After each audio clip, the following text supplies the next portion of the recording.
మాతృదేవతాభ్యో నమః, పితృదేవతాభ్యో నమః, శ్రీ గణేశ శారదా గురుభ్యో నమః, శ్రీమాత్రే నమః.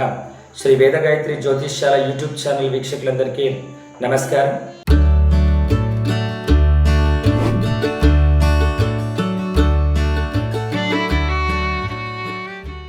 ఈ వీడియోలో స్వస్తి శ్రీ క్రోధినామ సంవత్సరం మార్గశిర మాసంలో మకర రాశి వారి యొక్క రాశి ఫలితాలు ఏ విధంగా ఉన్నాయో తెలుసుకుందాం.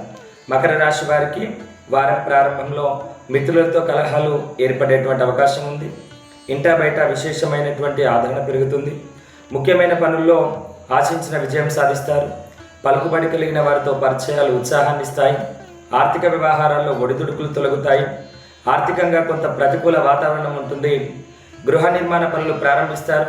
ప్రముఖుల నుంచి కీలక సమాచారం అందుతుంది. వ్యాపారాలు మరింత సజావుగా సాగుతాయి. దాయాదులతో ఆస్తి వివాదాలు తీరి ఊరట చెందుతారు. చిన్న తరహా పరిశ్రమల వారు నష్టాల నుండి బయటపడి లాభాలు అందుకుంటారు. వృత్తి ఉద్యోగాల్లో మరింత అనుకూల వాతావరణం ఉంటుంది. కనకదార స్తోత్రం పారాయణం చేయడం వలన మరిన్ని శుభ ఫలితాలు మీరు పొందగలుగుతారు. కాబట్టి మకర రాశి వారికి ఈ మార్గశిర మాసం అంతా కూడా అత్యంత అనుకూలమైనటువంటి కాలం. అదేవిధంగా కొద్దిపాటి ఆలోచనతో కూడినటువంటి నిర్ణయాల ద్వారా మీరు మీ యొక్క పనులను, మీ యొక్క వ్యాపార వివిధ వృత్తిపరమైనటువంటి సమస్యలన్నింటిని కూడా అధిగమించగలుగుతారు. కాబట్టి మకర రాశి వారు ఆలోచనతో నిర్ణయాలు తీసుకొని ఏ పనుల్లో తొందరపాటు చేయకుండా కాస్త ఆలోచించి ఓపికగా మీ యొక్క పనులను మీరు నెరవేర్చినట్టయితే మీకు విశేషమైనటువంటి ఫలితాలు కలుగుతాయి.